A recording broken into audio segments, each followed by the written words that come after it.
Como? I see you. I'll come over and say hi a little later. Your mic's. What's that? Your mic's on. That's all right. And you are looking live here at Zipline on 56 in Pine Lake. I did my best Brett Musburger, but welcome. This is the first time we've ever done this. Our first live show of the HuskerOnline era. We did not know what to expect, but here we are at Zipline on 56 in Pine Lake Road. Still time to get out here. We'll be on the air for the next hour. Place is absolutely packed, guys. I mean, I am overwhelmed, but this is a lot of fun. Yeah, when I got here like 5 o'clock, like 4:50, been out the door for like the last 45 minutes. This is incredible. It's the first time I've seen Robin's hair combed in a long time. I had to get fancied up. Yeah, you actually took a shower today, Rob. Yeah, Good job. Special occasion. Abby, you are on the camera, by the way, so say hi to Abby Barmore.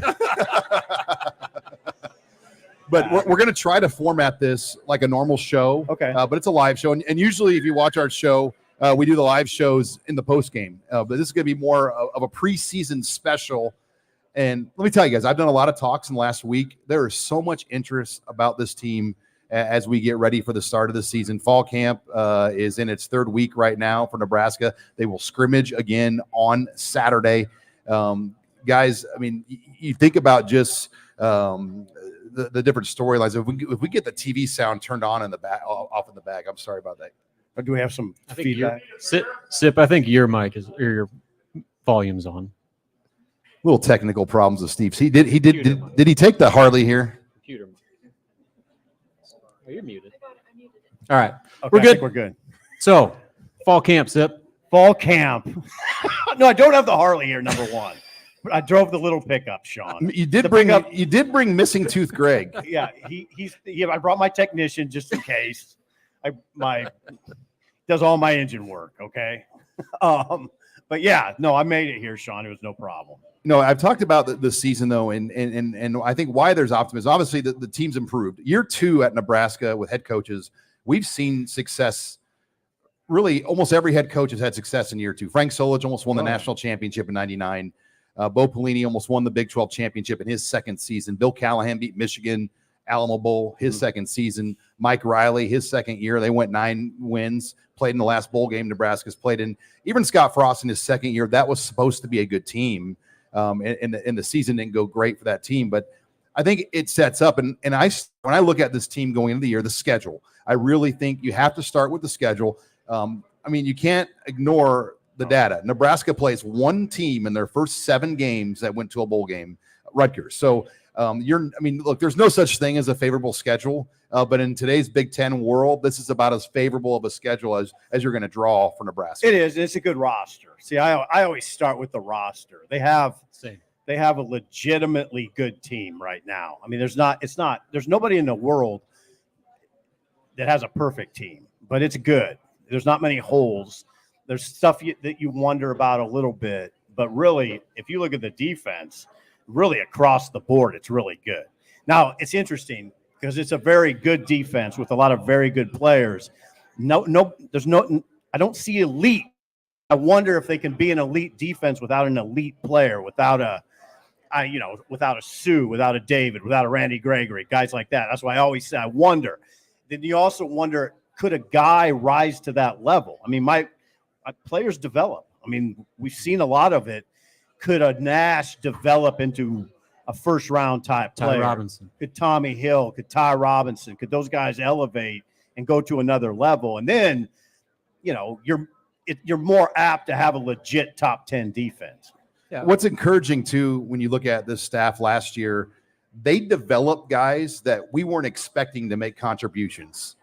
John Bolick, Javen Wright. Good point. You go down the line of players that kind of came out of nowhere. James Williams. That's a good sign, for the future. Like, okay, people that we weren't really even counting on, all of a sudden were making impacts. They played a lot of guys last year. And I think that's going to help this defense. Go ahead, Rob. And I think, this defense to me, guys, has a chance to be a top 10, top 15 type of defense. Some of these matchups like Colorado, you just never know. Shedeur Sanders could go for 500 yards passing. He's that kind of quarterback against anybody. That would blow your top 10 chances. Yeah, well, so you don't want it. You don't want that. I mean, yeah, there are some wild cards on the schedule this year, which it didn't have as much last year. Ohio State, USC, those teams can put numbers up and push you back in that, when you talk about total defense and scoring defense, you don't want that to happen.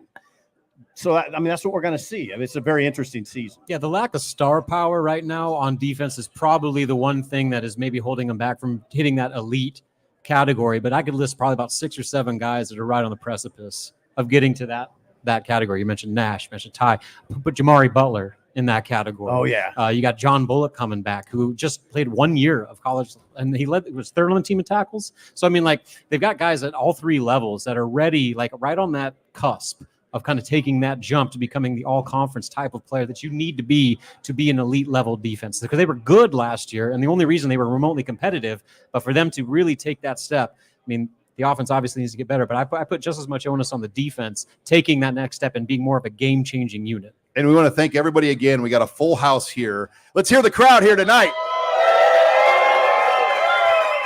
What's up, Sean? We got a full house here at Zipline on 56 in Pine Lake Road. Zipline's been a great partner of HuskerOnline. We started working with them in June. It's been a lot of fun, and we said, let's try it. We've never done a live show like this. We thought, well, maybe our parents and our friends and family would show up. No, we learned that. Yeah, I thought there'd be 20 people. So so there's a little bit more. It's more than I expected. But if you're not familiar with Zipline, they have a great new restaurant in Fallbrook. We were there last week. Outstanding place to go. Food was really good. We're at the beer hall in South Lincoln, and they have taco bar. They have a taco bar here tonight, Sip. They brought a taco bar. I couldn't make my way to it. That's fine. Hey, this probably won't be our last time we do this. I'm guessing Ethan and Right. Garen are going to invite us back. Yeah, where there's people, there's business. So we can do it again. All right. Well, like a live show, we do have super chats, and we've got a $49.99 super chat. Jeez. Around on me, boys. Well, thank you. I'm drinking a Zip Light, by the way. Thank you. What's the status of Maverick Newton? Ooh. And good to go. He's practicing. I did point out. That's though, Carter. Carter's full of information. Yeah, he's Carter, our intern's an Elkhorn South guy, but Maverick Newton's got a big brace on his knee. He's obviously coming off his surgery from a year ago. But he's going. He's practicing full go. That's what Coach Rule has said. Right. It's just a matter of can they get him going? What's the role? Oh, he might be a ways from being ready to play on Saturdays. But he's practicing. He's fine. Our boy Jay Swizzlesticks, who's always a super, is not here tonight. He said he couldn't make it tonight, guys, but buy Sip a couple of shots. Go Big Red. Now, Sipple does not venture to South Lincoln ever. No. I've known Sipple for 25 years, and I think this is the furthest south he's ventured in the Lincoln. It's like I'm out of town. He had to put on his nice T-shirt for this one. I need mileage for this, Sean. I'm going to reimburse you. Yeah, you need to reimburse me. So take it easy on the shots. Yeah, I will, Sean. Don't worry. I got an early morning show. You know that. I got a 5 o'clock. Go to wake practice up tomorrow. Yeah. We got a day tomorrow, Sean. Open window. All right. Well, Sean told me to own the mic too. Am I talking loud enough? Can you hear Sipple? That's one of my complaints. That's all that matters. Sean has a lot of complaints about me. One is I don't talk. I don't talk loud enough. I got to own the mic. Well, let's transition to offensive storylines for Nebraska. Dylan Raiola, guys. I think we all had an expectation of this guy coming in, and it's safe to say he's met that or maybe even exceeded that expectation from what we've seen in the spring, from the sources we've talked to. He has really been what this program needs. You think about in recruiting, Lincoln Riley, Ryan Day, and Kirby Smart, the best quarterback coaches in college football. Their first pick was Dylan Raiola. That's the guy they wanted. Do you think he'll be the starter? What do you think, Sean? Yeah, you don't even have to say it, really. It's kind of interesting, isn't it? But could Coach Rule just troll everybody and roll Heinrich Harburg out in a Wildcat gate play one? No. I don't think. That would be silly. Yeah, right. No, he'll be the starter. It'll be odd it'll almost seem odd if Rule announces it that way. I was thinking about it today, though. He might want to do a semi-formal announcement just to get it out nationally. I think locally we have a good handle on it. That we know who number one is, but nationally people maybe want to hear that Raiola won the job. Yeah, and I think you can do that without making a big spectacle of the whole thing. You can come out and say, "All right, guys, we just finished up our second scrimmage this weekend, and we're going to roll with Dylan this year. It was a long competition and all that sort of thing, and you can just get it done. That way, you're not going into game week making some big Monday press conference announcement. I think that's just one less thing that could distract you on the task at hand. It doesn't need to be this big crowning No. coronation. No. I think that's already happened. It's just, yeah, you're right. I think for Nebraska, you just need to say it. And obviously, guys, we're going to Dylan. I mean, and just kind of turn the page. Yeah. But of course, as media, we will headline the hell out of that. I guess we will. Yeah. I think that you got to give Dylan a lot of credit on this. I mean, he came in and really left no doubt. Yeah. And it's not a given that a freshman's going to come in and do that. But he comported himself really well, really from the start. I mean, he took control of winter conditioning. Mm-hmm. He came in and went to work with the receivers right away, quietly, did it very quietly, 6 a.m., 7 a.m. workouts, got them together. He came on the campus acting like a starter. Yeah. Without being offensive about it. Yeah, I think that was probably the biggest thing because the talent was there. It was undeniable, but he had to win the respect of his veteran teammates. If you want 100. a bunch of 5th and 6th year seniors to rally around a true freshman and not have any animosity around that, you better do the right things. And he did that from day one. And that open practice on Saturday night when Rule made the defense run wind sprints, who was the only offensive player out there running with the defense? It's Dylan Raiola. Well, do you know what wins people over as well? Elite talent. And when you show that arm off, right. Isaiah Neyor and Jamal Banks, all they had to do to make their decision to come to Nebraska was watch Dylan Raiola throw. Right. And they saw Dylan Raiola throw, and they came to Nebraska. Sean, it's a great point. I mean, what did Mario Verduzco used to say? I kind of hate to bring it up, but he said, performance is leadership. Leadership is performance. You got to perform. And you don't have to worry about that with Dylan. You don't have to worry about it on the field. You don't have to worry about it off the field. You don't have to worry about it in the film room. He's got exceptional command of the offense. Exceptional.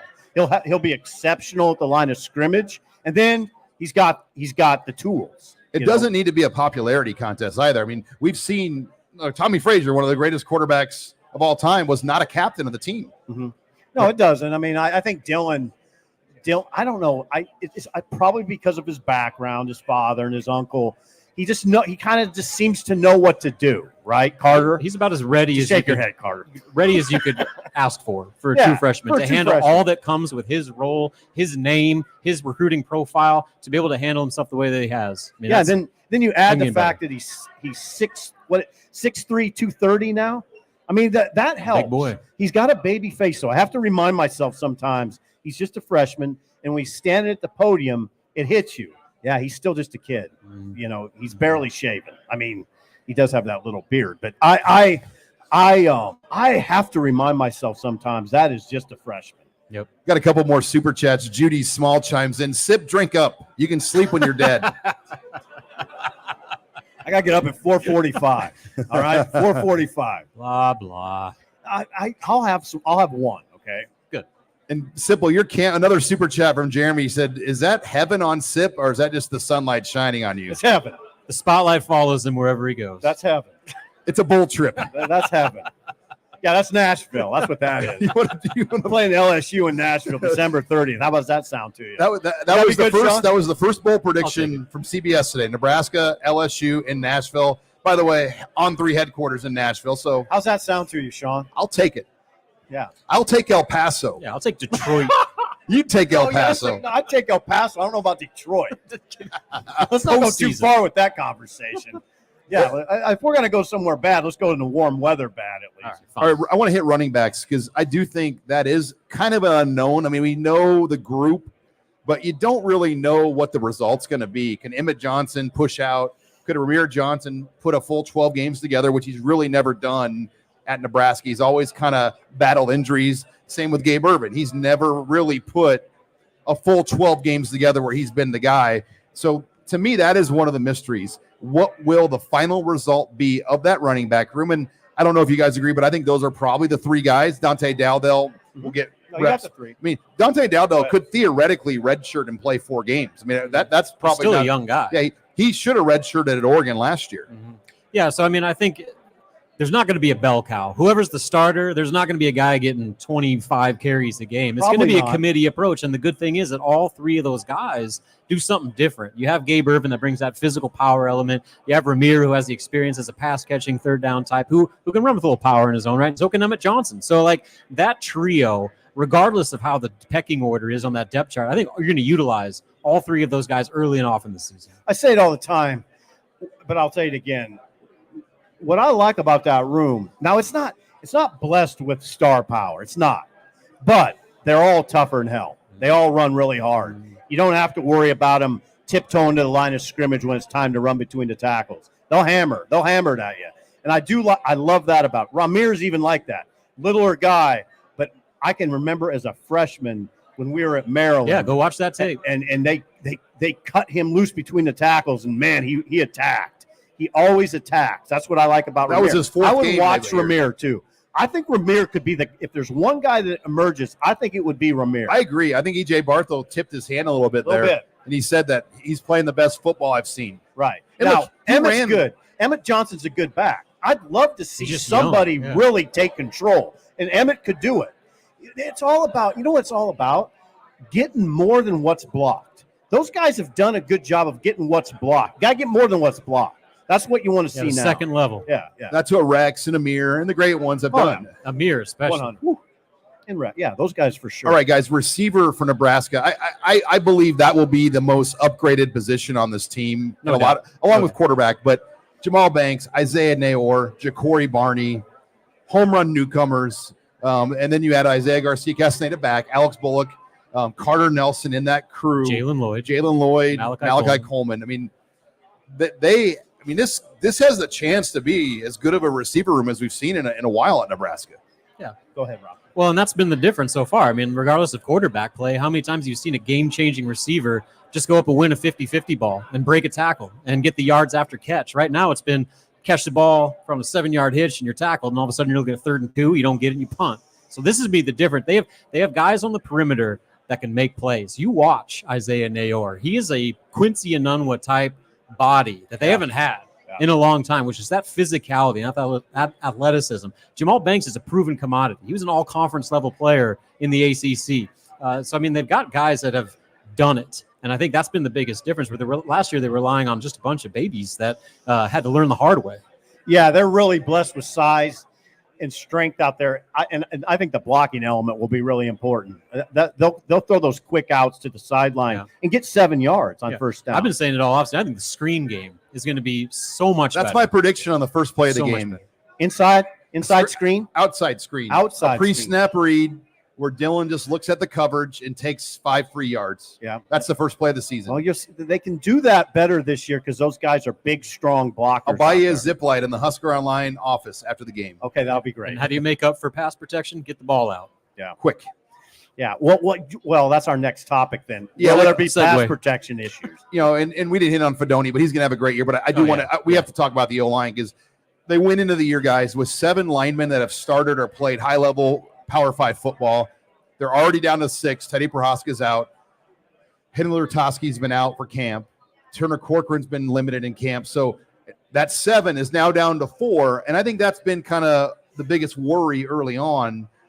Can they get by with what they have? And what happens if they have to play a game in the season with just 4 of these 7 guys? Yeah, I think protection is I think you got to make the distinction that it's more of a protection issue. I think they'll be able to run the ball with whatever group is out there. You just have to protect. Now, there's ways around if you have some protection issues. Obviously, you guys know them. You watch football. The question is, can you win 9 games with poor protection? Don't know that there'll be poor protection, but we've heard some indications that it's been a little rough. Well, 3-step drops are fine. It's like when you start doing the 5s, and how much 5-step? I mean, Nebraska hasn't done a lot of 5-step really historically because it's hard to do. Right. Yeah. Right. They got a guy who could probably do it, but we'll see what that looks like. They're going to struggle up front.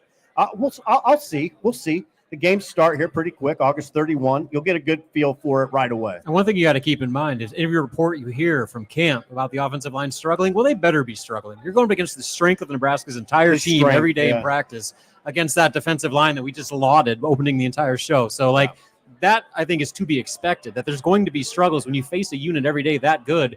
That's how you get better.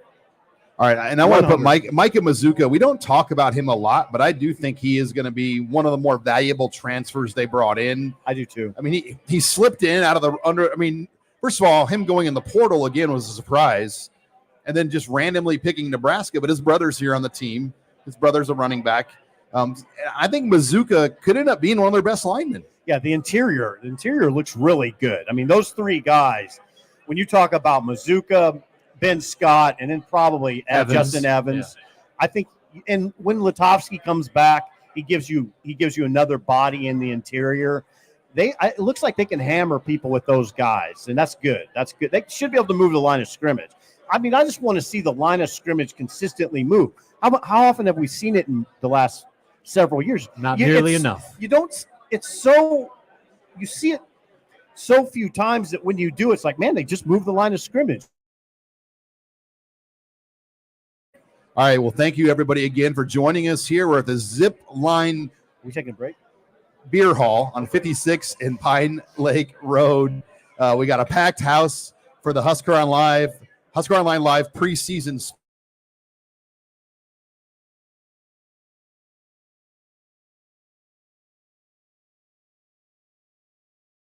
Up for a sip, and actually they do.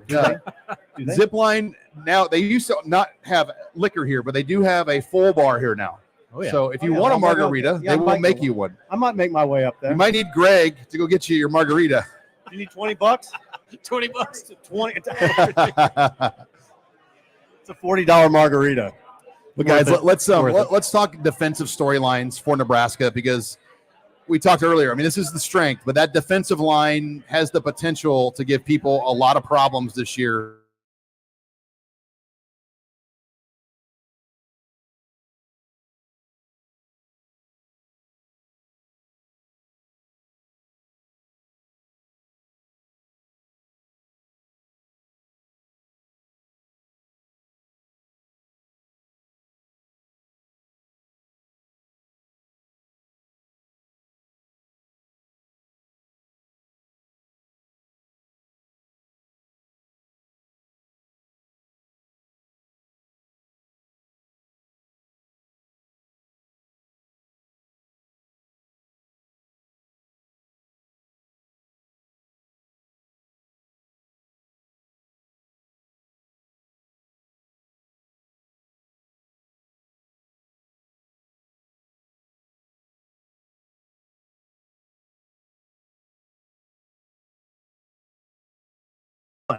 Yes. And he was a little basketball player. Yep. I mean, you'd never would have guessed he would grow into what he is now.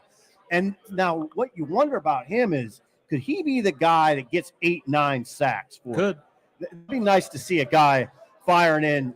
Now, he's interesting because he only had an inside move last year, and they told him in the spring, no inside moves. Any move you make, you got to go outside. So now you figure he's probably got inside, outside, and probably could get a few more sacks because of it. Then you pair that with all the young guys that kind of got thrown in the fire last year. Hell yeah. Look at Cam Lenhart right now.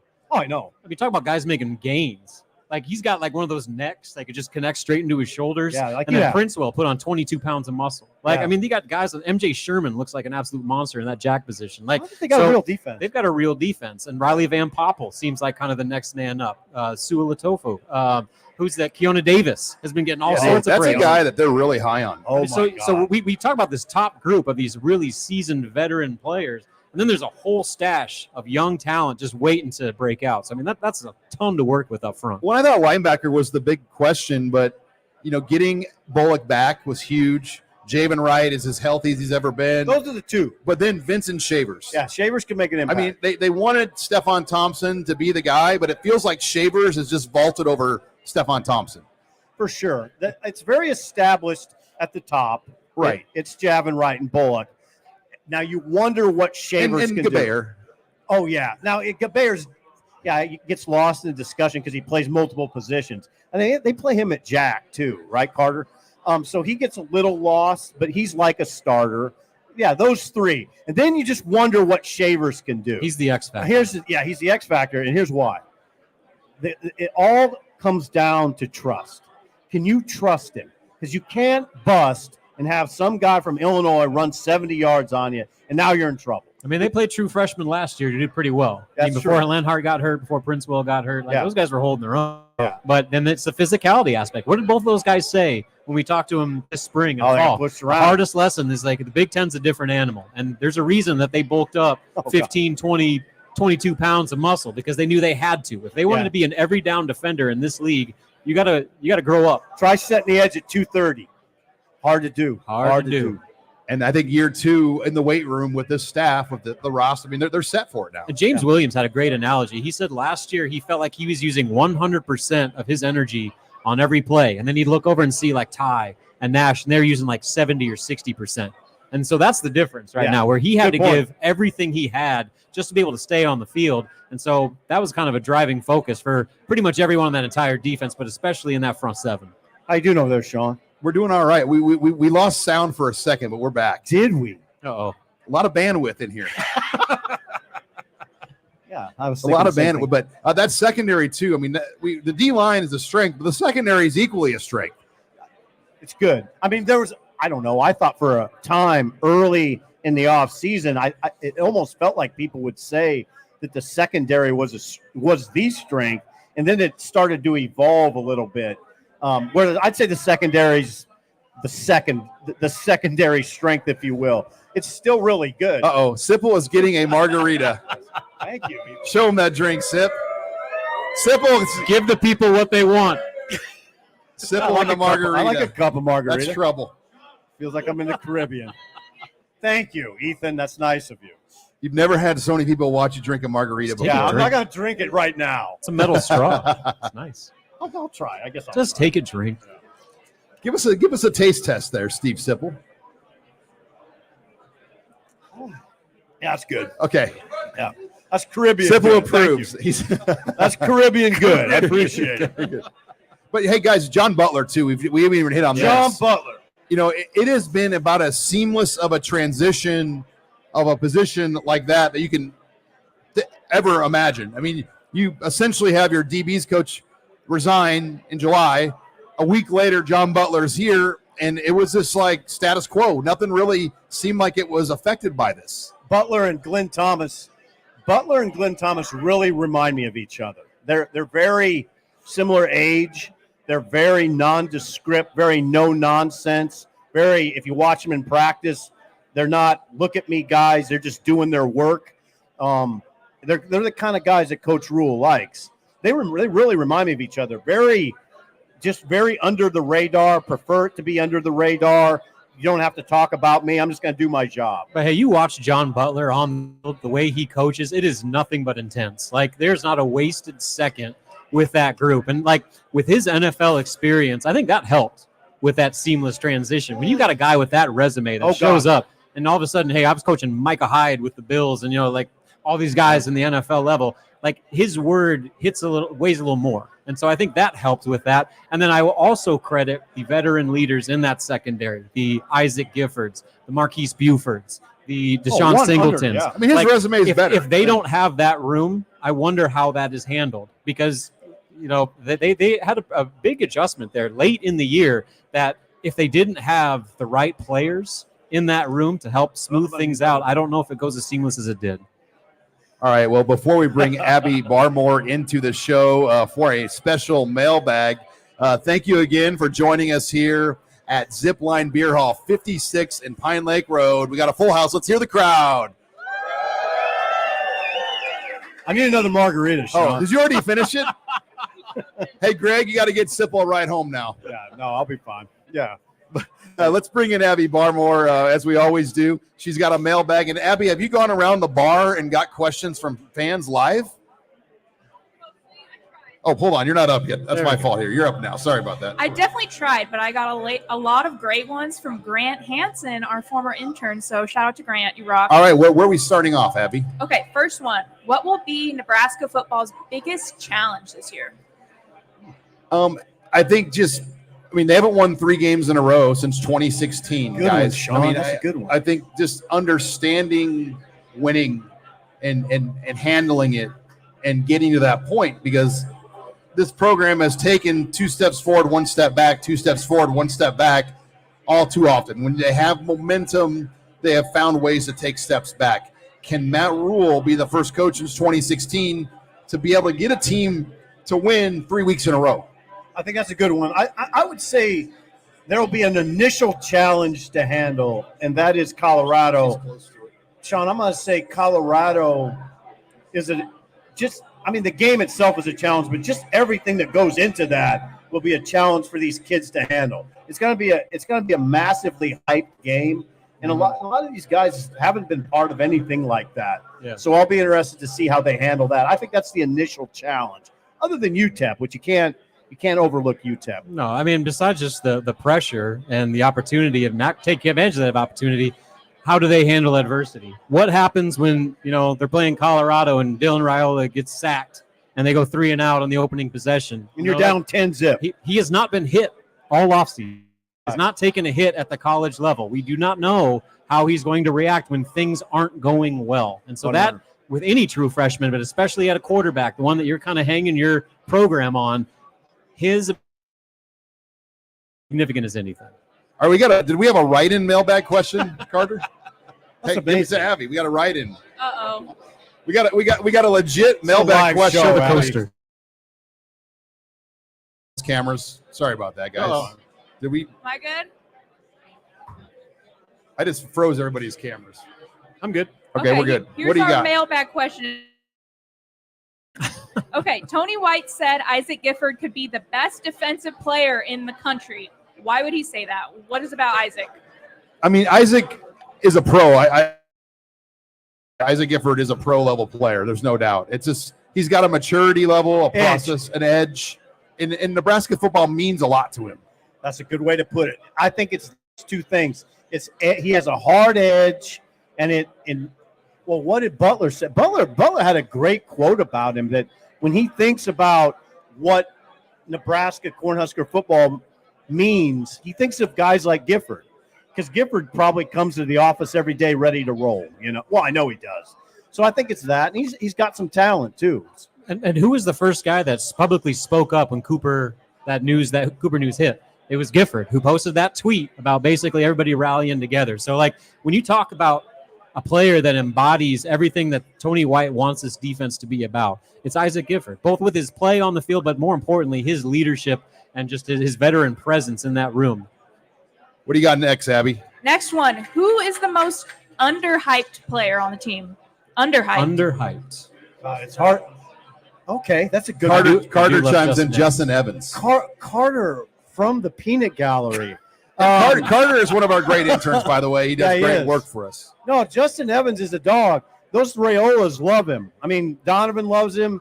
Dominic loves him. That means something. He's a hard-nosed kid from New Jersey. He kind of quietly rose to that level. We've never made a big deal of him. The only thing we've ever said is, but obviously they don't mind. They don't mind. No, ask Ty Robinson about Justin Evans' height and how much of a difference that makes. He says that he gets up under his chin, and it's like one of the guys he dislikes going up against the most in practice because he's just a ball of muscle that moves people out of the way. I love it.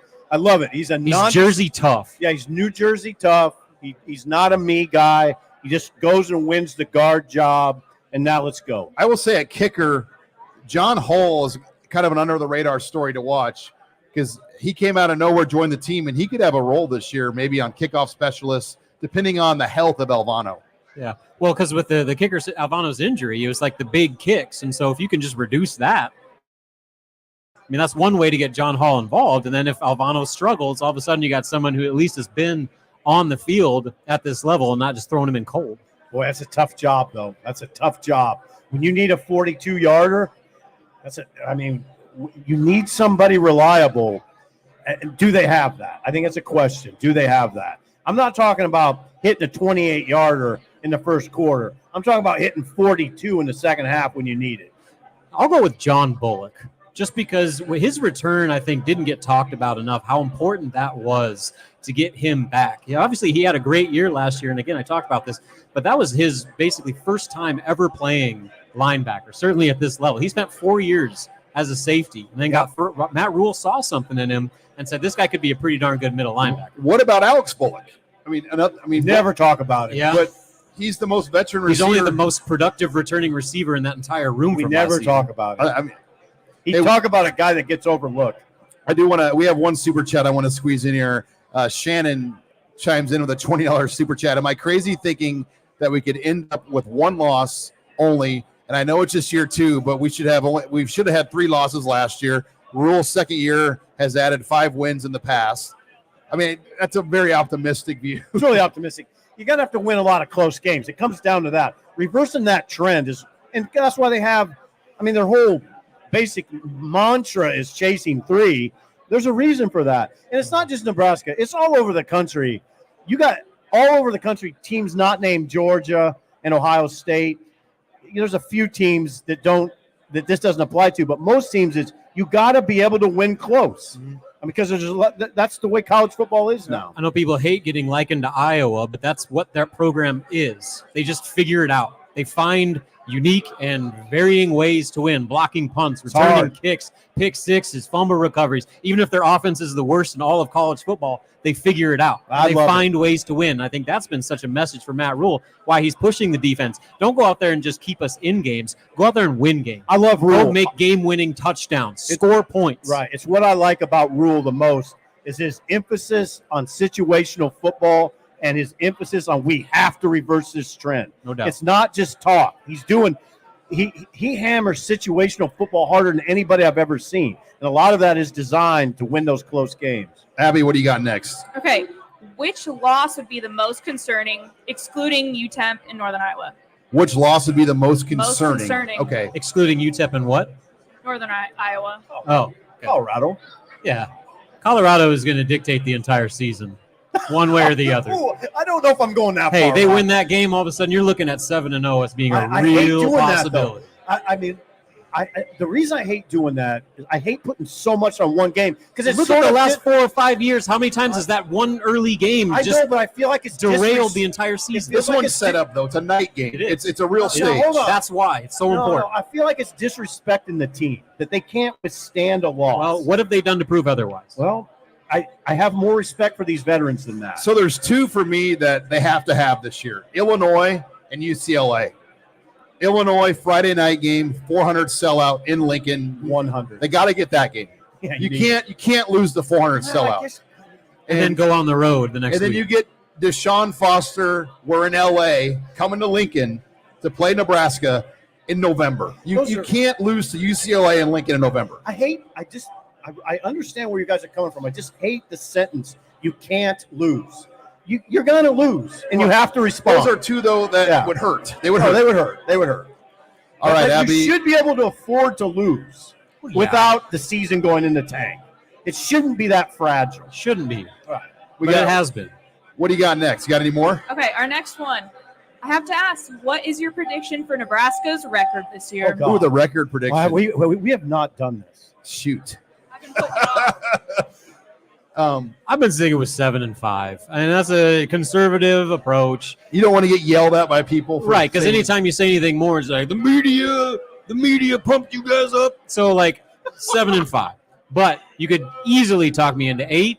And hey, they go and blow Colorado out. All of a sudden, I'm singing a much different tune. So 11-1. I'm going to say 8. I'm going to say 8-4. I think, especially if they beat Colorado, I think 8-4 is very possible. And look, things got to break right. You know, and they haven't had a bowl since 2016. Every one of those teams, you can argue, other than the 2017 team, should have went to a bowl game. Every one of them. The 2020 team did go to a bowl game. They voted not to play. So they've got to end this bowl streak, and it's set up for Nebraska to be a bottom 7 win team to maybe an 8-9 win team. I think 8-4 is where I go today, but they have to beat Colorado to get to that mark. I'm with Rob almost 100%. I want to say something other than 7-5, but the past dictates it. I just stick there. I mean, I just think it makes sense to stick there right now. I think they're better than that. I think the personnel is better than 7-5. In fact, I would say that's the baseline. And we're not out of line here. I mean, the over-under in Vegas is 7.5. So you guys are under, I'm over. Yeah, it's a good – the thing I keep emphasizing, and I will keep emphasizing, it's a good roster.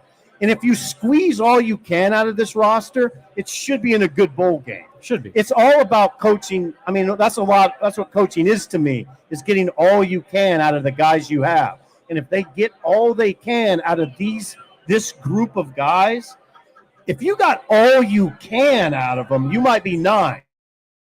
I gotta see it. All right, Abby, final question. Where are you going? What is your favorite Zipline beer or drink? Margaritas count. That light stuff is good. Well, Zip Light. I got one right here. They got it pulled up here. I will say the Dear Old Nebraska Brew. There's a rumor that that's going to be at Costco. I can't confirm or deny that. Say that again. But Nebraska Brew, they're going to start having that. That will be a great tailgate beer. The Dear Old Nebraska Brew. Ooh, that's a good one. The Copper Alt, though, is their staple. I mean, that has won many awards. Now, Robin is Mr. IPA, right? Yeah, so give me a dang IPA all day long. It is one of my favorite IPAs in the state and really anywhere. It is high level, just always hits the spot. Some applause. Yeah, well, thank you. I mean, look, she knows. She's on the Abby, same page. what's yours? I'll go with the Zip Light. I'm not much of a beer gal, but I've been drinking the Glacial Till, and that's very good. You should try the can opener. Give it what? a shot. Can opener. The orange splash or whatever. It's kind of their like more fruitier For females. beer. Or anyone. Hey. Sip. Jeez. Hey. Don't pigeonhole that beer. I had to say something inappropriate. All right, a round of applause for Abby Barmore, a member of our team. The beloved Abby Barmore brings the mailbag every week. Thank you. Good job. Okay, let's before we close it here. Are we closing out already? Or in our final segment. Did you want to go 2 hours? I gotta earn some money here. But we're at the Zipline Beer Hall, 56 Pine Lake Road. It's been a great show. We have a great relationship with Zipline. It's been a lot of fun being able to do this. Look, we even got signage, like Lee Corso type signs in the background there. Whoa. I love it. What a crowd. It's incredible. Sean. We got to do this again. I think we're safe for another show. Yeah, we should do it when it gets cold. Yeah, so it's not 1,000 degrees outside. That'd be great. But let's talk Big Ten to close. Okay. Because it's different this year. 18 teams. There's no standings anymore as far as divisions. So we don't we don't even know the tiebreakers yet for the Big Ten division. How is that possible? They have not released the tiebreakers for the division, and there could be some funkiness with the Big Ten. Like Rutgers does not play Michigan, Penn State, Oregon, Ohio State, or Iowa. Rutgers does not play one of the top 5 teams. So like there's a scenario where Rutgers could go like 7-2. I mean, it's not out of the question. No, it's not. And they could be in a tiebreaker type deal for the Big Ten title. Look at that schedule. Yeah, I mean, so like that's kind of the unknown part of this is obviously you're bringing in the 4 new teams, which change things dramatically just with everything. But then the how much that is thrown off the scheduling and how the uneven slates where you have teams that play everybody that go through these grueling conference grinds.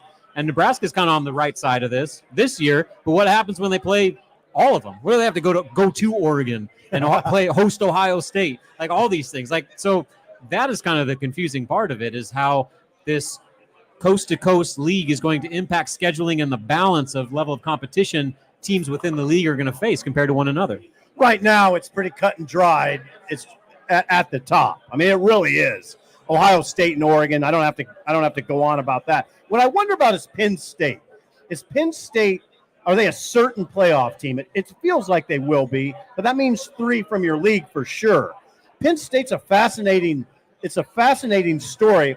I saw a headline on ESPN on the headline on their TV segment that said all it said was James Franklin struggles at Penn State. He's won 10 games 6 out of the last 8 years. And they're talking about struggles at Penn State. I know. 10 wins 6 of the last 8 years. And been 3rd in the division. Yeah. That's not struggle to me. But can they go up another notch is the question. Well, and I know you're a big Oregon guy, Sip. I am. Because they're so physical. You could make a case for teams that have transitioned to new conferences. They could have the most successful transition year in the history of this realignment era. They're ready. You can't say that about all those West teams. USC is not physical up front. Oregon will hammer you up front, both sides of the ball. Well, and Washington lost their whole team. Washington's not as physical. UCLA's surprisingly physical, but not like Oregon. Oregon, I watched in a bowl game against Wisconsin. You know, Sean, how I am. When I watch something, I don't watch it in passing. I zero in on it. I was startled by it. Oregon just beat the hell out of Wisconsin. And I was like, okay, that's a physical program, and they're still that way. Yeah, they were a Big Ten team playing in the Pac-12. Back 100. They're ready. 100. They're ready. Yeah. We have another super chat I want to get in here from Sean Love Skok. Once Bly Hill gets healthy, who's the cornerback number 2 opposite of Tommy Hill? Will it be Bly Hill? Will it be Sierra Wright? Will it be somebody else? Look, I think that might be one of the bigger mysteries still. I wrote today, wouldn't surprise me if Marquise Buford starts. Oh, Carter. Inside information. Wow, Carter. So it's going to be we think Marquise Buford. Marquise? He's my guess. Yeah. So when they did the open practice, it was Jeremiah Charles and Marquise Buford, and the safeties were Singleton, Gifford, and Hartzog. Yeah. Well, I'll tell you what. If it's Singleton and Gifford, you feel really good about safety. I mean, you don't have to worry about physicality at that position. Those guys will both hammer you. Well, and Singleton might get a year back. He's a senior, but he's still applying for it. If they could get him another year, because he got hurt in the first quarter on the first play against Michigan.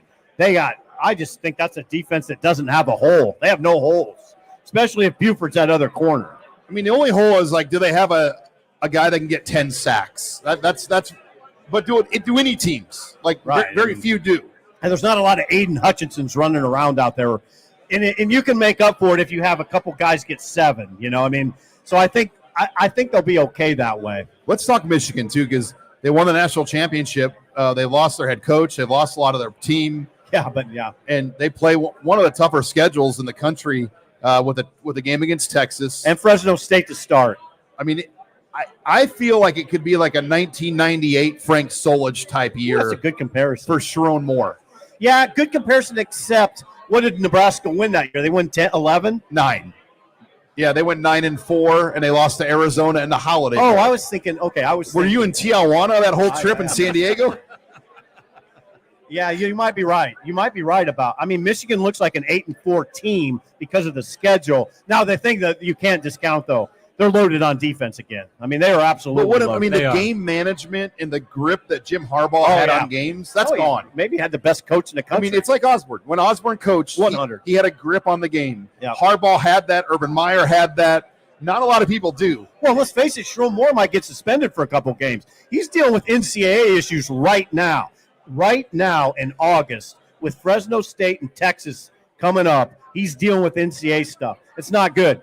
That's 100% a distraction. Don't try to talk yourself into no. He'll have other people handle that for him. No, that's a problem for a head coach. Yeah, and it's a big curiosity with them too, is because they lost so much of their personnel. But they got Donovan Edwards back, but Blake Corum was such a critical part in what they did. Like Edwards benefited from Corum. It's a drop off. Yes, yeah, it is a drop off. And so when you lose your quarterback, you lose your top running back, you lose a couple guys on the offensive line. They're kind of the staple of what made Michigan's offense Michigan. They're basically replacing all of it with a new head coach. Right. Corum was a hammer. Corum was a hammer back that fit that offense perfectly. And you watched it in Ann Arbor. We were in Ann Arbor. Remember the Ann Arbor game? Yes. Where it looked like it was easy. He was getting 4 and 5 and 4 and 5 and 4 and 5. Edwards isn't like that. Edwards will get you the home run guy. He's a home run hitter, but he's not a hammer. They'll still have a very good offensive line, though. Really good. Yeah, they'll still be really good. I mean, they've been the best O-line program in the country. Yeah, wild card. Alex Orji's a huge, huge wild card at quarterback. He's only thrown one pass in his career. Now, he's a big, strong guy, 6'3", 230, 235. He can run it. I just wonder what that whole thing's going to look like. It kind of reminds me of Heinrich a little bit, the size and the way he plays. I want to hit on Iowa because I think they're an interesting case study this year, too. No Brian Ferentz. They're going to have Cade McNamara back. Brendan Sullivan transferred there from Northwestern. McNamara has looked really bad. Awful. In the scrimmages. Awful. Like 7 of 28 or something. 7 of 20 for 20-some yards. Hey, threw for and 20. A 6 and a fumbled snap. He averaged three a pass, I think. And the best part They're about moving forward. Hey, the best part about that was they asked Ferentz after. It's like, so from the quarterback position, is this kind of what you've been seeing in camp? He's like, oh, yeah. This is basically what you've been seeing. So basically, that awful performance that made headlines everywhere has been the standard for Cade McNamara. So they'll win 10. But then again, they had quarterback issues last year. Yeah, I was saying, so like it's Iowa. I Again, still think Iowa's winning 9 or 10. they don't have Torrey Taylor though. So what are they going to do? They have Ohio State on that schedule, and you tell me who else. Look at that schedule. It's manageable. I mean, tell me other than Ohio State what game that they're for sure an underdog in. I don't see one. There's not one. Nebraska. Yeah, Nebraska. How about Sorry. that? I got the crowd going to that. The crowd got into it. That's a night game. Is it? So if Nebraska wins that game in Iowa City, we'll have a post-game live out there somewhere. That's going to be dicey. Have to. That'll be dicey. They won't like us in their stadium late at night. we might have to take it back to the hotel. Yeah. Well, guys, this has been a lot of fun. Wow, Sean, Incredible. this is crazy. I had an expectation of what we were walking into, and it blew my expectation out of the water.